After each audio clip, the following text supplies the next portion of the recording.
그 밤 고통은 불시에 몰아닥친 폭풍 같았다. 늙은 내 몸을 한순간에 덮치며 아랫배에서부터 타는 듯한 열기가 치밀어 올라와 가슴까지 번졌다.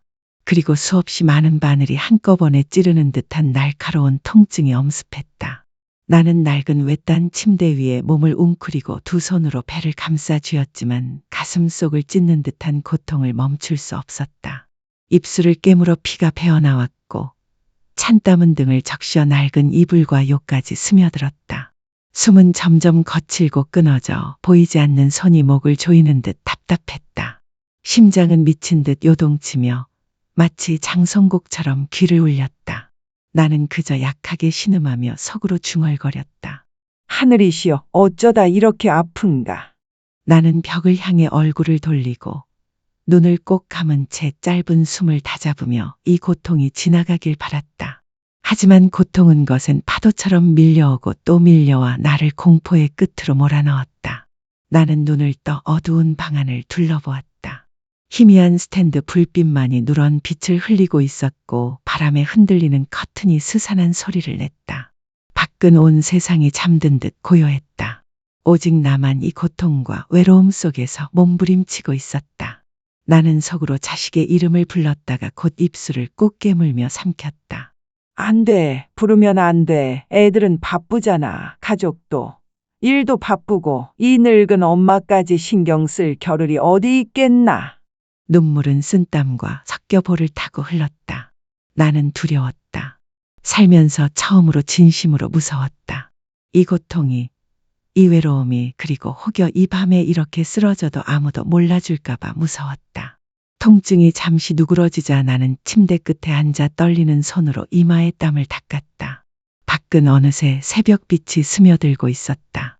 나는 조용히 옷을 갈아입고 낡은 외투를 걸치고 헌 스웨터에 목도리를 두르고 문을 열고 나섰다. 나는 자식도 부르지 않았다. 애들은 바빠. 괜히 폐만 끼치지 말자.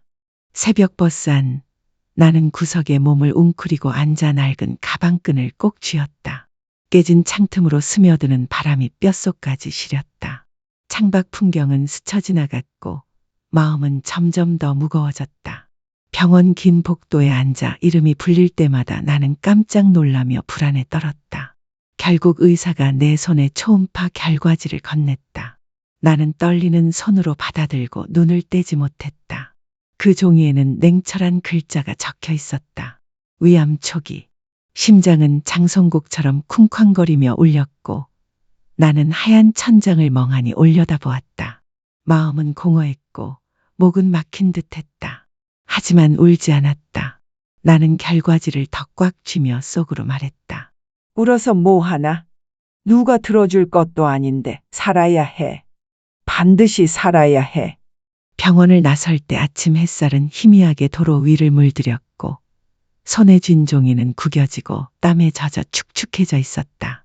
나는 그 종이를 머리 위에 들이온 형벌처럼 느끼며 무거운 발걸음을 옮겼다. 새벽 바람이 옷자락을 스치며 뼛속까지 스며들었다. 저는 한 걸음 한 걸음 천천히 걸으며 온갖 생각에 사로잡혔습니다. 죽음이 두려운 것은 아니었습니다. 아닙니다. 이 나이가 되면 누구나 언젠가는 떠나야 할 때가 온다는 것을 생각하게 되니까요. 하지만 저를 가장 걱정스럽게 하는 것은 자식들이었습니다. 저는 그들이 이 사실을 알게 될까봐 두려웠습니다.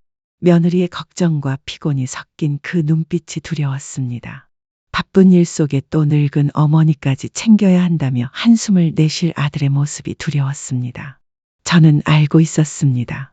그들의 삶은 이미 무거운 짐으로 가득 차 있다는 것을. 저는 더 이상 짐이 되고 싶지 않았습니다. 집에 돌아와 저는 창가에 놓인 의자에 오래도록 가만히 앉아 있었습니다. 햇살이 커튼 사이로 스며들어 벽에 희미한 빗줄기를 들이우고 있었습니다. 책상 위에는 병원에서 받아온 하얀 진단서가 놓여 있었습니다. 그 종이는 이 집처럼 고요하고 싸늘하기만 했습니다. 저는 그것을 펼쳐 다시 읽었습니다.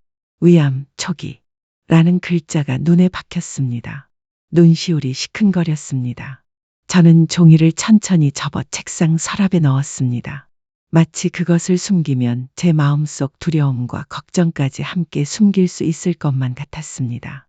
저는 마음속으로 다짐했습니다. 안 돼. 이건 내가 스스로 해결해야 해. 울어봤자 누가 들어주겠어. 이제 남은 건 내 힘으로 버텨내는 것뿐이야. 그 순간 제 머릿속에는 한 갈래 길이 그려졌습니다. 내일부터 저는 새로운 길을 걸어야 한다는 것을 알았습니다. 힘들고 고된 길이겠지만 저는 물러서지 않기로 했습니다. 저는 더 건강하게 먹으려고 노력할 것입니다. 몸에 좋은 음식을 찾아보고 매일 걷기 운동을 해서 이 병에 맞설 수 있는 힘을 기르려 합니다. 저는 조용히 싸워나갈 것입니다.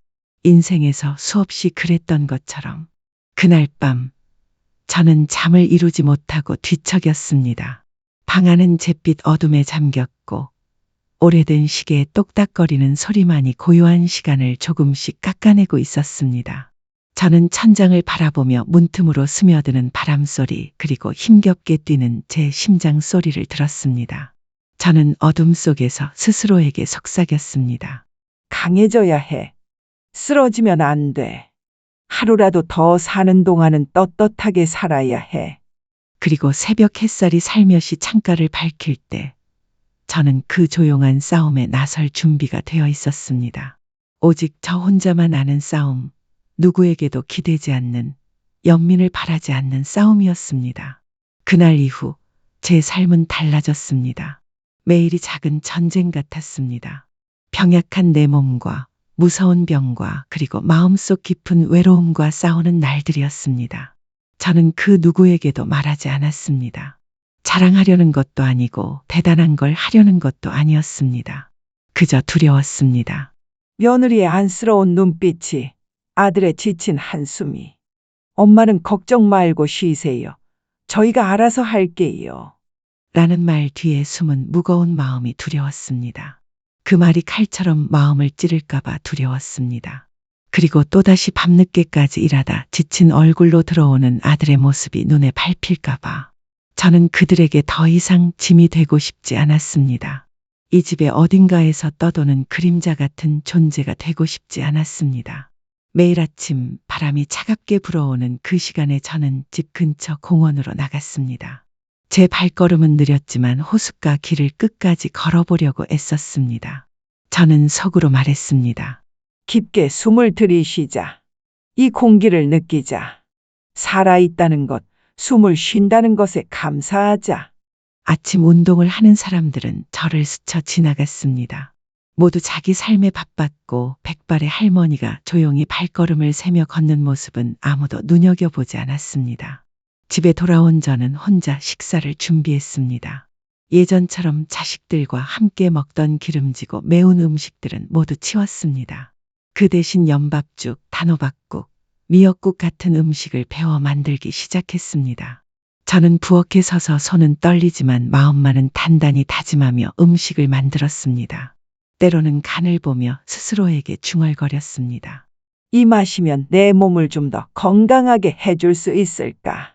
하지만 저는 끝내 그 음식을 먹었습니다. 작은 숟가락으로 천천히 먹으며 마음속으로 다짐했습니다. 이 한 끼 한 끼가 병을 이겨내는 싸움이다. 저녁 무렵 저는 집 앞 처마 밑에 앉아 작은 수첩을 들고 병에 대해, 식습관에 대해 새로 알게 된 것들을 적어 나갔습니다. 떨리는 손으로 삐뚤빼뚤한 글씨를 적어 내려갔습니다. 싱겁게 먹기, 천천히 먹기, 늦게 먹지 않기, 하루 30분 걷기. 그렇게 하루하루 저는 저만의 새로운 생활 법칙을 만들어 나갔습니다. 아무도 몰랐고 아무도 신경 쓰지 않았지만 말입니다.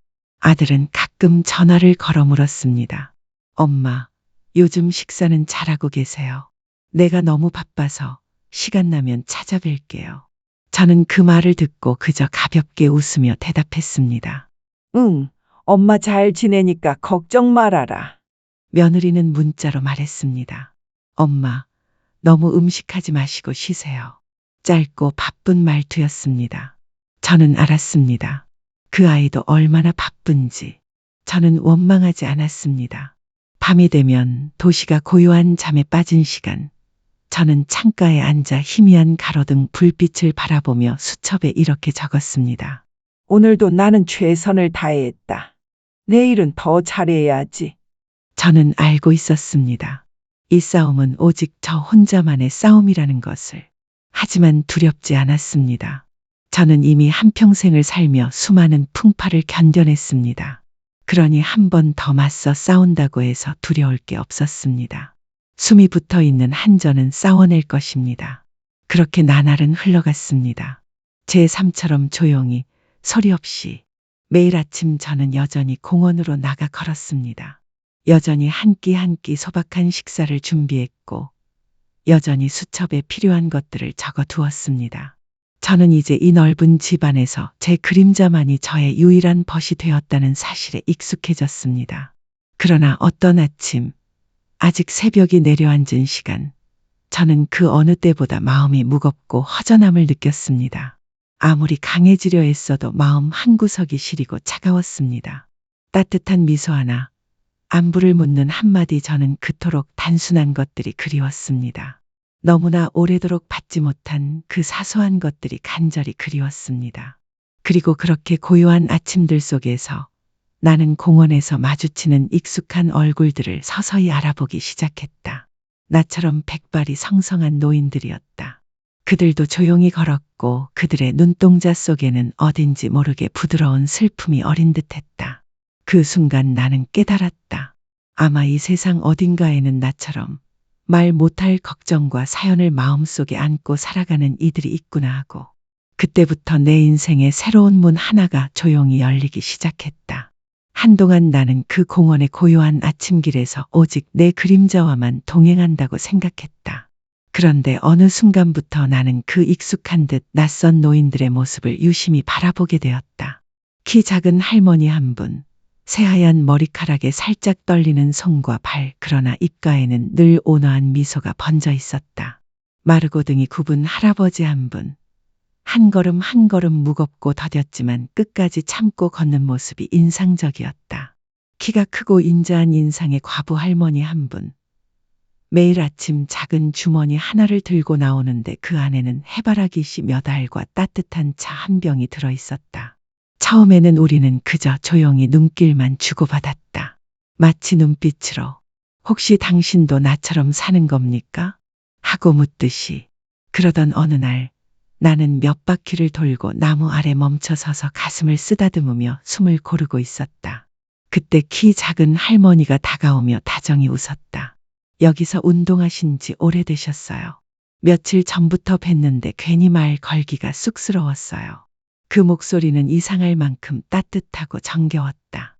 나는 조금 멋쩍게 웃으며 대답했다. 예, 그냥 집에만 있자니 답답해서 나왔어요. 그 한마디가 우리를 잇는 보이지 않는 끈이 되었다. 다음 날 아침 그 할머니 김 할머니는 이미 벤치에 앉아 나를 기다리고 계셨다. 우리는 나란히 걸었고 함께 쉬었으며 김 할머니가 가져온 따뜻한 차를 나눠 마셨다. 잠시 후 등이 굽은 최 할아버지도 우리 곁에 다가왔다. 그리고 몇 블록 떨어진 곳에 사는 과부 이 할머니도 그 자리에 함께 앉게 되었다. 그렇게 세상 속에서 외로이 떠돌던 사람들이 서로를 찾아냈다. 우리는 스스로를 강인한 마음들의 모임이라 불렀습니다. 누구 하나 먼저 이름을 정하자고 한 사람은 없었지만 그 이름은 자연스레 우리 곁에 다가왔습니다. 마치 우리 각자의 사연처럼 말입니다. 김 할머니는 속삭이듯 이야기하셨습니다. 저는 당뇨를 앓은 지 10년이 넘었어요. 눈은 침침하고 손은 떨리고 밤마다 여기저기 쑤셔서 잠을 잘 수가 없네요. 최 할아버지는 조용히 말씀하셨습니다. 저는 폐가 약해서 밤새 기침을 해요. 자식들은 다 멀리 살아서 괜히 걱정 끼치기 싫어 그냥 혼자 이렇게 지내요.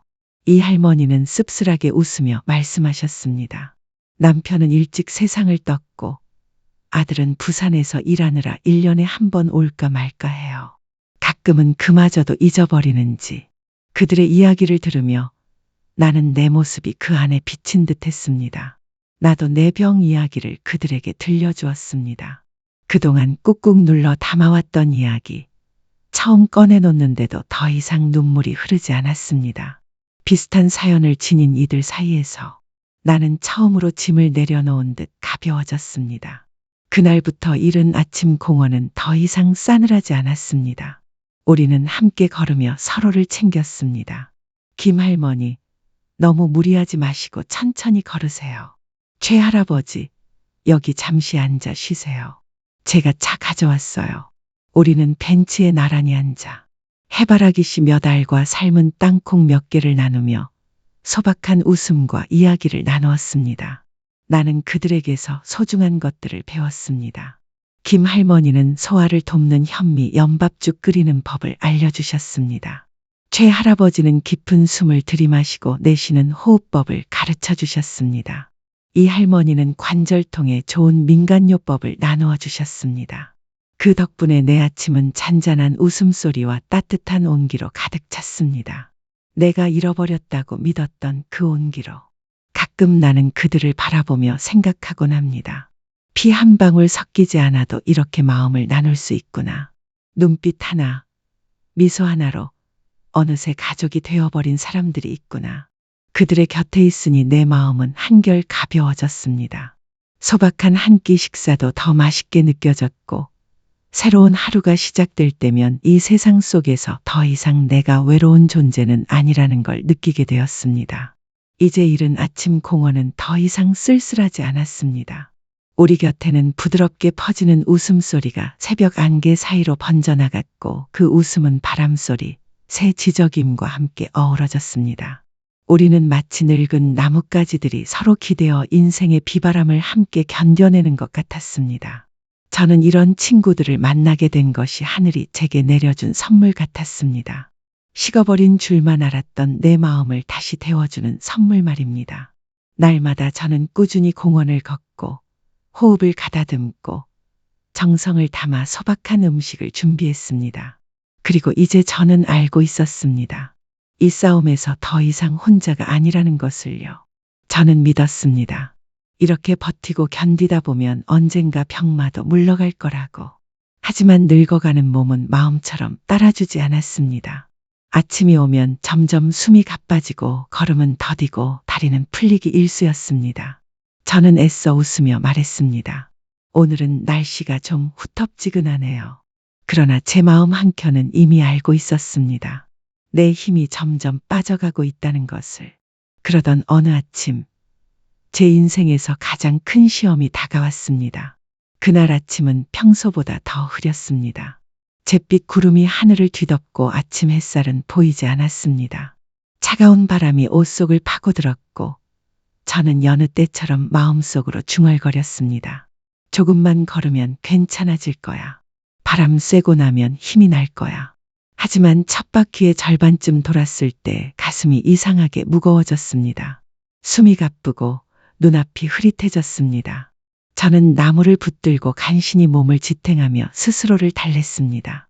괜찮아. 잠깐만 쉬면 돼. 그러나 다리는 점점 말을 듣지 않았고 온몸은 힘이 빠지며 식은땀이 목을 타고 흘러내렸습니다. 마지막으로 눈앞이 어두워지기 직전 저는 희미하게 들었습니다.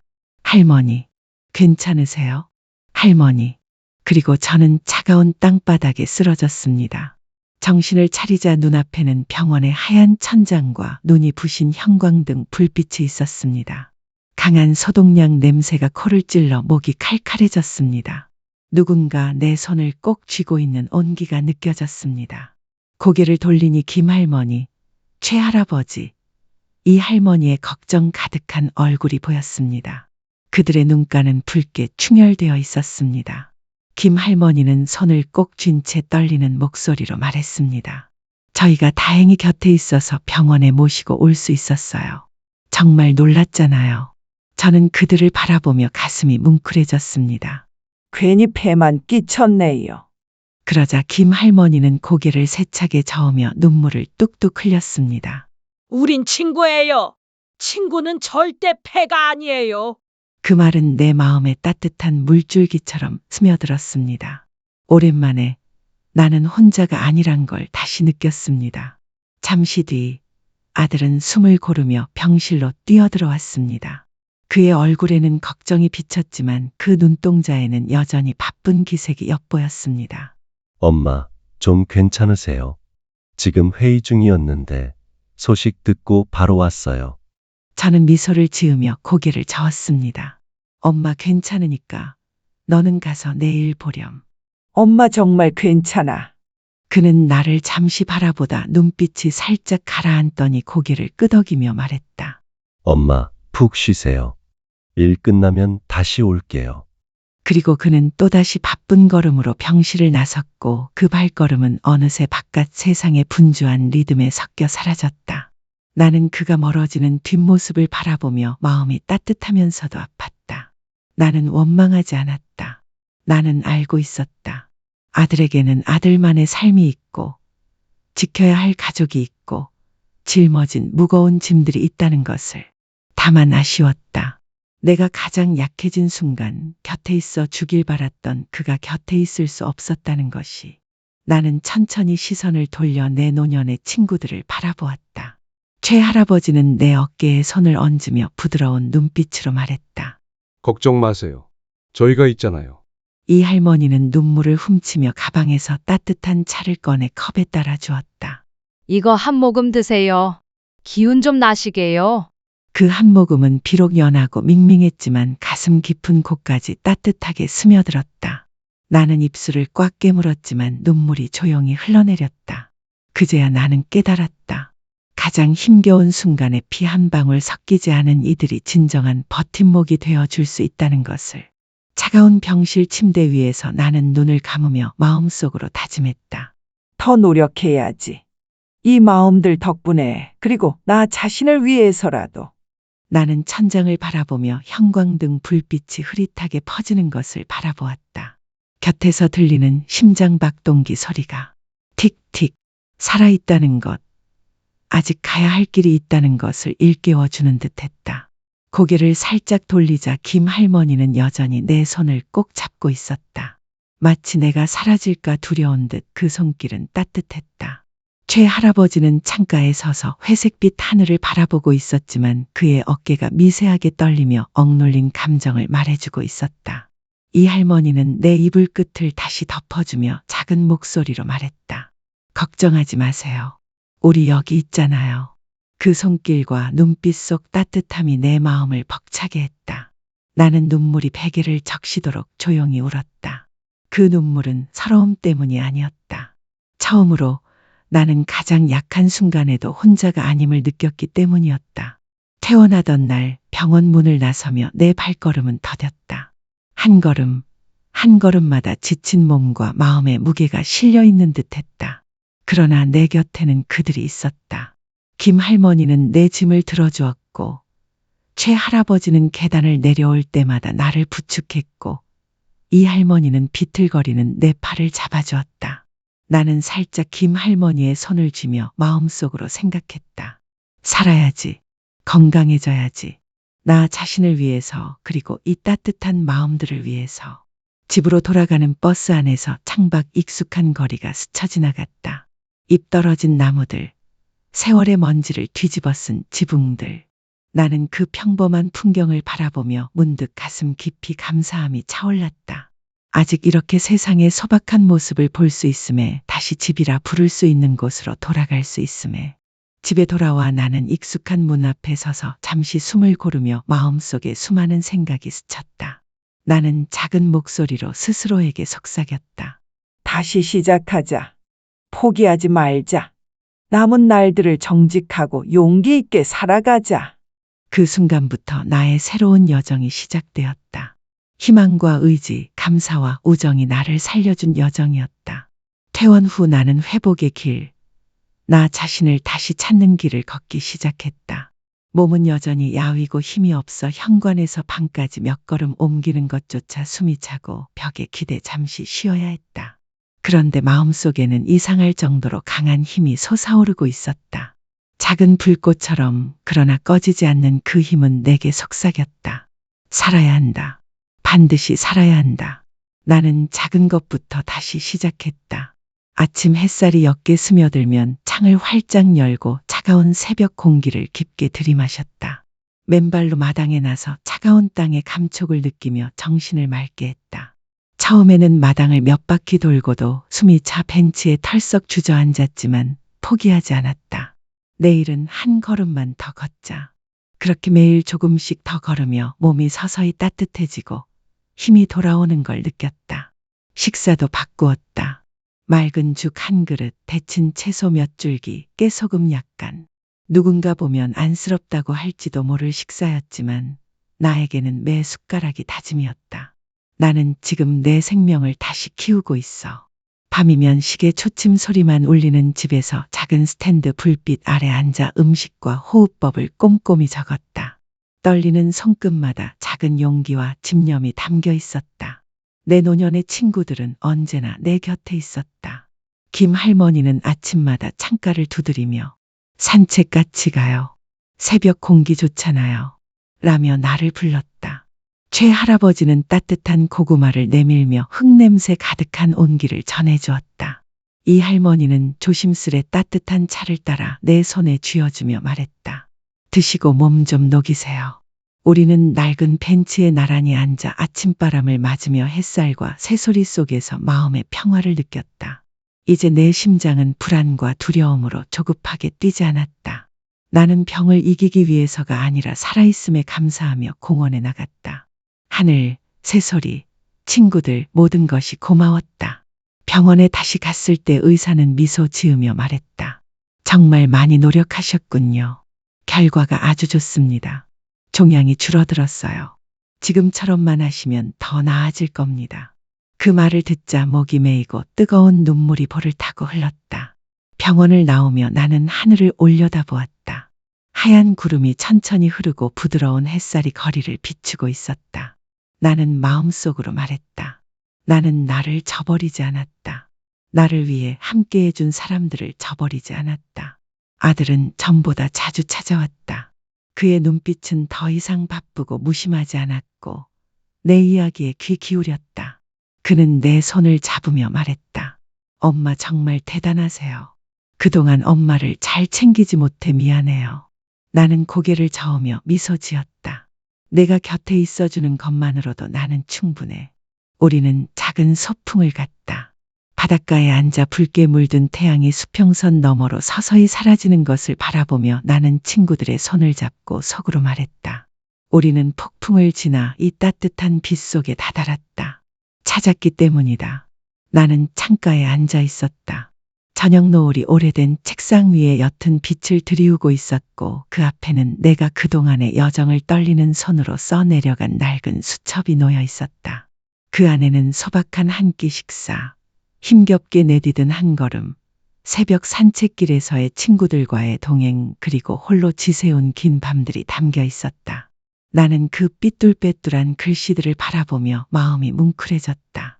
그 한 줄 한 줄은 내가 얼마나 애써왔는지, 얼마나 많은 폭풍을 견디며 이 고요한 저녁을 맞이할 수 있었는지를 말해주고 있었다.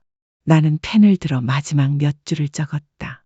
그것은 누구를 위한 글이 아니라 나 자신을 위해 그리고 나처럼 홀로 이 길을 걷는 이들을 위한 글이었다. 나는 이렇게 썼다. 나처럼 늙은 사람은 언젠가 혼자만의 시간을 지나야 하는 날이 온다. 더 이상 자식들이 곁에 있지 않고 집안 가득하던 웃음소리도 사라지는 날이. 그렇다고 주저앉지 말자. 스스로에게 버팀목이 되어주자. 누군가가 와서 나를 구해주길 기다리지 말고 내 스스로를 사랑하자. 나의 의지가 바로 길끝을 밝히는 빛이다. 나는 펜을 내려놓고 창밖에서 불어오는 바닷바람을 깊게 들이마셨다. 그리고 머릿속에는 내 곁을 지켜준 따뜻한 손길과 눈빛들이 떠올랐다. 나는 속으로 말했다.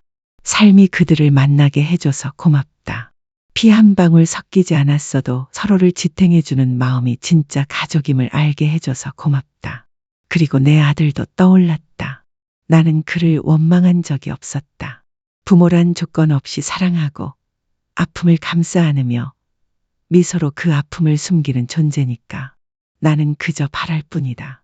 언젠가 아이가 깨닫기를 이 세상에서 집, 부엌, 엄마의 손길은 한 번 잃으면 다시는 되찾을 수 없는 소중한 것임을.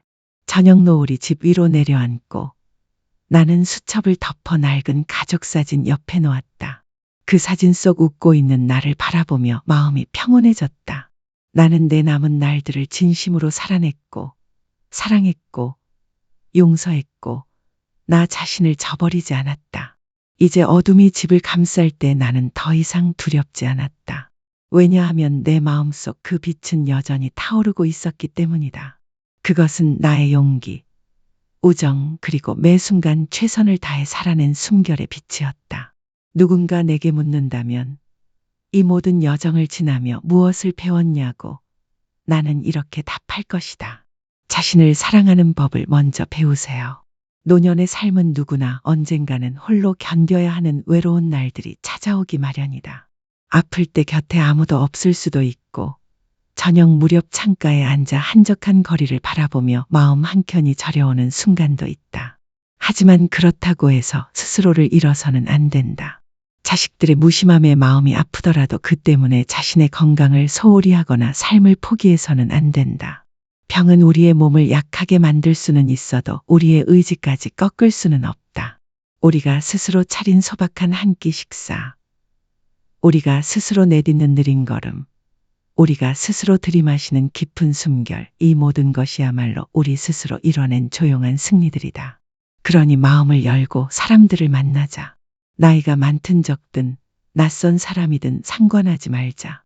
때로는 한마디 안부, 따뜻한 눈빛, 연약할 때 잡아주는 손길 하나가 세상 무엇보다 소중할 수 있다. 그리고 무엇보다도 용서하자. 자식들이 삶에 바빠 우리를 돌보지 못했다 해도, 우리를 스쳐간 이들이 무심했다 해도 그들을 용서하자. 원망을 품는 것은 결국 우리 자신의 마음을 더 무겁게 할 뿐이다. 용서할 때 우리는 비로소 마음이 가벼워지고 남은 날들을 조금 더 평온하게 살아갈 수 있다. 나와 같은 처지에 있는 이들에게 전하고 싶다. 부디 자신을 슬픔 속에 가두지 말고 스스로에게 친절하자. 우리 자신이야말로 이 삶에서 가장 충실하고 강인한 친구이기 때문이다.